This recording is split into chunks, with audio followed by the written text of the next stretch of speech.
All right, so the life of a medieval peasant. Not a life I'd wish on anyone. I suppose in my urban existence, I miss something of their contact with the land, the seasons.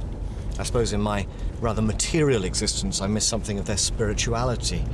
But the fact remains, their lives were narrow. What I have is opportunity. The freedom to go where I like, the freedom to make my own choices, to pursue my destiny. That kind of freedom in medieval England was a rare and precious gift, but it was available to some, not out here in the countryside, but in the towns.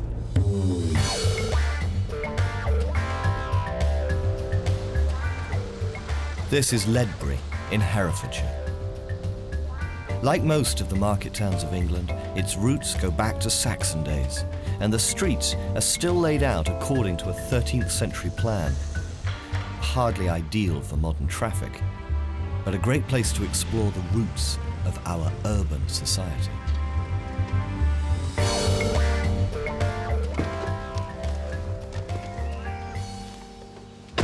All right, so how did a place like Ledbury emerge? Well, it all began with a market held here on the land that fronted the Minster Church. Ledbury's on the main thoroughfare between Hereford and Worcester. It seemed an obvious place for the Bishop of Worcester to found a church. And so people would come from miles around, they'd go to church, but then, taking advantage of the presence of all of those people, they started to trade. This became a place where you could sell whatever produce you had left over once your family was fed. This became a place where you could buy the craft goods you needed that you couldn't make yourself, pots and pans and tools and belt buckles, until finally it was the market, not the church, that was drawing the crowds. And in the year 1138, the bishop applied to the king for a license to hold a regular Sunday market here, and by royal charter, the market town of Ledbury was born. Now you wind on 150 years from that first royal charter to the late 13th century. What would a visitor to Ledbury have seen? Well, by then, all the plots lining the main crossroads here in Ledbury had been leased by the bishop who owned this land to merchants. We've records of brewers, carpenters, weavers, goldsmiths, saddlers. Each took a frontage onto the street with a tilted plank to show their wares.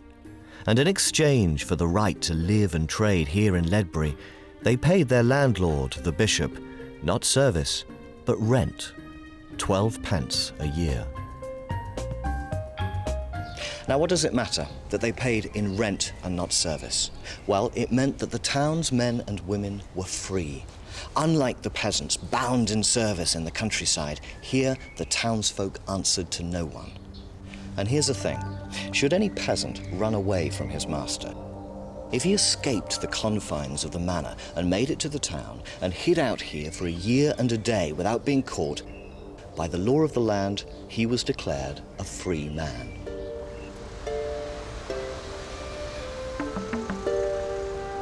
Town air makes free. That's what they used to say.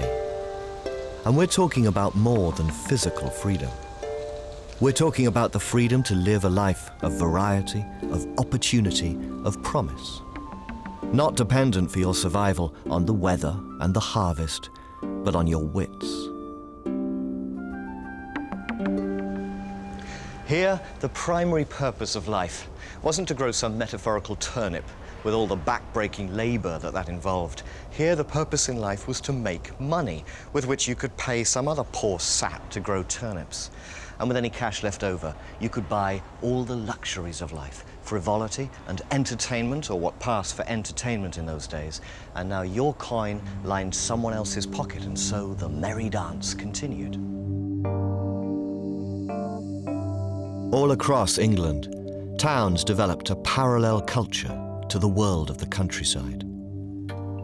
In time, they evolved their own systems of government.